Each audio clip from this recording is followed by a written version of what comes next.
Disney World's Toontown was my first job out of high school.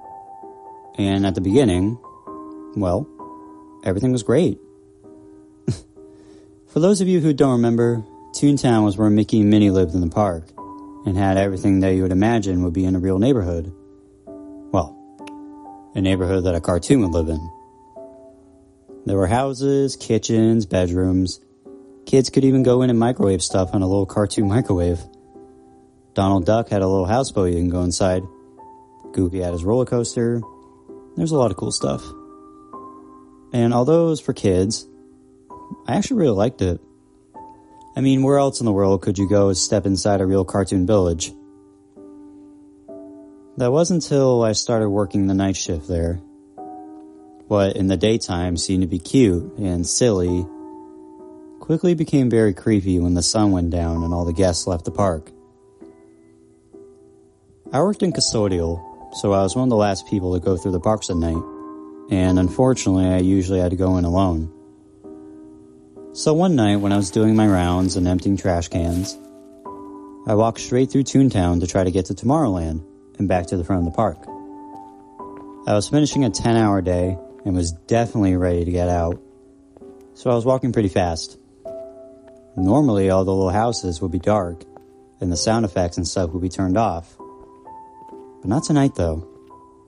I went back there, and all the lights and effects were still going strong throughout the entire area. I was dumbfounded. This was a serious departure from protocol, so I had to tell someone about it, and people were seriously going to get in trouble. I continued walking and pulled out my radio, but as soon as I did, everything shut off. I then heard shuffling in the distance, and thought I saw a tail go into some bushes over near the train station. I figured it was probably some raccoon or something. The area back there is totally surrounded by national forests, and animals turn up all the time. So I pretty much forgot about it, and went about the rest of my night. Well, during my shift the next morning though, I heard some very disturbing news about that area. A rat was found gutted and smeared all over Minnie's house floor. The official story was that it was killed by a possum or two, but the amount of carnage involved seemed suspicious to me. Anyways, it was business as usual, of course. The amount of situations that could happen at that park before there's any change in operation is truly astounding. That wasn't until later on in the early evening I saw a batch of policemen and security officers crowd around Main Street, strategizing something. For that amount of them to be all gathered in one place meant something definitely must have happened. I found one of my leaders standing on the sidewalk, staring over at the group, and asked her what had happened. She said she wasn't sure, but heard something about a baby going missing. I had never heard about anything like that happening at these parks, so that really freaked me out. By the time I did my sweep later that night, it was about 2 a.m. I did all my normal tasks, but I was certainly dreading getting to Toontown. I was still kind of shook up by the events from the night before, even though I knew they were honestly pretty much normal. So by the time I got to that area, I was relieved to see that the lights and sound effects were not on. I approached an empty trash can in front of Minnie's house and noticed through the window that the cartoon refrigerator was still open. I figured one of the crazy interns must have forgotten to shut the door when they closed down the park for the night.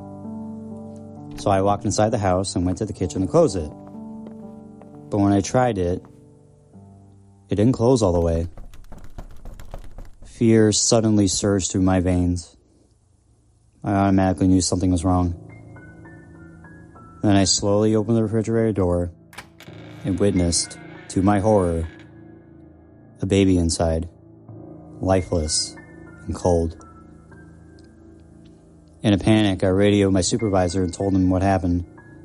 He told me to get outside the house immediately and the police were on their way. Then a number of boxes and items got knocked down in one of the rooms behind me, and something ran out the door. Too terrified to move, I stood there, and watched as a man-like thing with a tail skittered past the window. I immediately went outside the house, desperate to see what it was, but it was gone. Then, a few moments later, the police arrived, and after looking around for a few minutes, grabbed me and asked some questions.